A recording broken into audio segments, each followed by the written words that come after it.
আসসালামু আলাইকুম বন্ধুরা, কেমন আছেন? আশা করি সবাই ভালো আছেন। আজ আমি আপনাদের সাথে শেয়ার করব খাস্তা মুসমুসে 3 কোনা নিমকি রেসিপি। সন্ধ্যাবেলা চায়ের সাথে রোজ রোজ বিস্কুট খেতে কারোই ভালো লাগে না। তো মাঝে মধ্যে চায়ের সাথে যদি এরকম খাস্তা নিমকি থাকে তাহলে সন্ধ্যাবেলা চায়ের আড্ডাটা একদমই জমে যায়। নিমকিগুলো বানানো খুবই সহজ। একবার বানিয়ে মাস জুড়ে সংরক্ষণ করে রেখে দিতে পারবেন। তো চলুন রেসিপিটা দেখে নিই। নিমকি বানানোর জন্য প্রথমে নিয়ে নিচ্ছি 500 গ্রাম ময়দা। এবার দিচ্ছি স্বাদমতো লবণ, আধা চামচ কালো জিরা দিয়ে দিলাম। এগুলোকে ভালো করে মিশিয়ে নেব। সব কিছুকে একবার ভালোভাবে মিশিয়ে নেওয়ার পর এবার এর মধ্যে দিয়ে দিচ্ছি 5 টেবিল চামচ সাদা তেল। তারপর ভালো করে ডলে ডলে ময়াম দিয়ে নেব। নিমকি বানানোর জন্য ময়ামটা যত ভালো করে দেওয়া হবে নিমকিগুলো তত বেশি মুসমুসে হবে। ময়দাটা ময়াম দেওয়ার পর দেখুন কত বেশি ঝুরঝুরে হয়ে গেছে, আর হালকা চাপ দিলে দেখুন ঢেলা পাকিয়ে যাচ্ছে। এরকম হলেই বুঝবেন যে ময়দার ময়ামটা ঠিকঠাকভাবে দেওয়া হয়েছে। এবার অল্প অল্প করে জল দিয়ে শক্ত একটা ডো বানিয়ে নেব। বন্ধুরা, ছোট্ট একটি রিকোয়েস্ট, ভিডিওটি ভালো লেগে থাকলে ভিডিওতে একটি লাইক দিয়ে চ্যানেলটি সাবস্ক্রাইব করে পাশে থাকবেন। ময়দার এই ডোটাকে দেখুন একটুখানি শক্ত করে মেখেছি। এবার একটু সাদা তেল মেখে দিব যাতে উপরটা শুকিয়ে না যায়। এবার ঢাকা দিয়ে 10 মিনিট রেস্টে রেখে দিব। এবার ময়দা আর তেল দিয়ে আলাদা একটা মিশ্রণ বানিয়ে নেব। একটা বাটিতে আমি 4 চামচ ময়দা দিয়ে দিচ্ছি। যেই পরিমাণ ময়দা সেই পরিমাণ সাদা তেল নিয়ে নিব। আপনারা চাইলে ঘিও নিতে পারেন। এবার তেল আর ময়দাটাকে ভালো করে মিশিয়ে নেব। ময়দার সাথে ঘিটাও ভালো করে মিশিয়ে নিয়েছি। ময়দার এই ডোটাকে 10 মিনিট ঢেকে রেখেছিলাম, আর 10 মিনিট পর দেখুন আগের তুলনায় অনেকটাই নরম হয়েছে। তো এবার এখান থেকে লেচি কেটে নেব। ময়দার ডোটাকে লেচি কেটে নিয়েছি। এবার এখান থেকে একটা লেচি নিয়ে বাকিগুলো ঢেকে রেখে দিব। অল্প একটু শুকনো ময়দা ছিটিয়ে দিয়ে বড় করে বেলে নিব।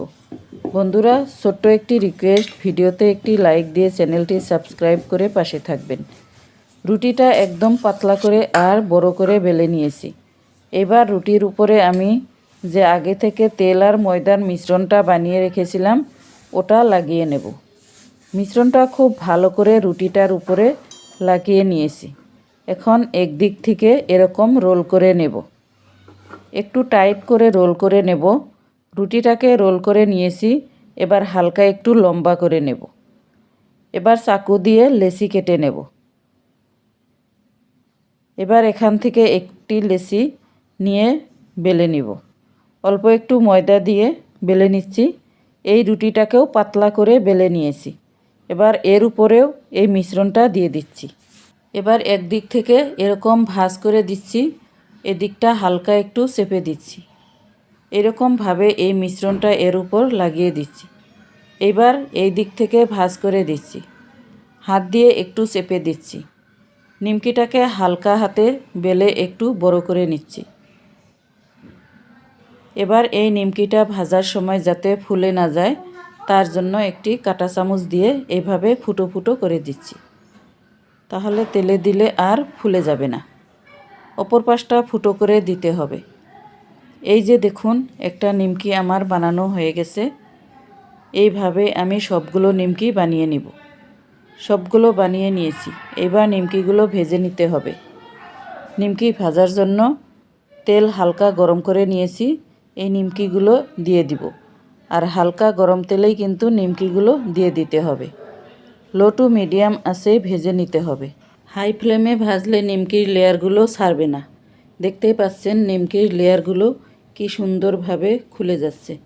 উল্টে পাল্টে লাইট গোল্ডেন কালার আসা পর্যন্ত ভেজে নিতে হবে। মিডিয়াম আঁচেই রেখেছি গ্যাসের আঁচটা, তাহলে নিমকিগুলো খুব খাস্তা হবে।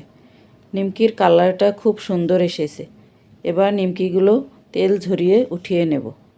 নিমকির ভাজে ভাজে কিন্তু তেল ঢুকে আছে, তাই খুব ভালো করে তেল ঝরিয়ে তুলে নিতে হবে। বাকি নিমকিগুলো মিডিয়াম আঁচে ভেজে নিব। সবগুলো নিমকি ভাজা হয়ে গেছে। দেখুন বন্ধুরা, নিমকিগুলো কত সুন্দর হয়েছে। নিমকির লেয়ারগুলো দেখুন কত সুন্দর বোঝা যাচ্ছে। আর একটা নিমকি ভেঙে দেখাচ্ছি কত মুসমুসে হয়েছে। এই যে দেখুন ভেতরটাও কত সুন্দর হয়েছে। তো বন্ধুরা, ভিডিওতে লাইক দিতে অবশ্যই ভুলবেন না। ভালো থাকবেন, সুস্থ থাকবেন। আল্লাহ হাফিজ।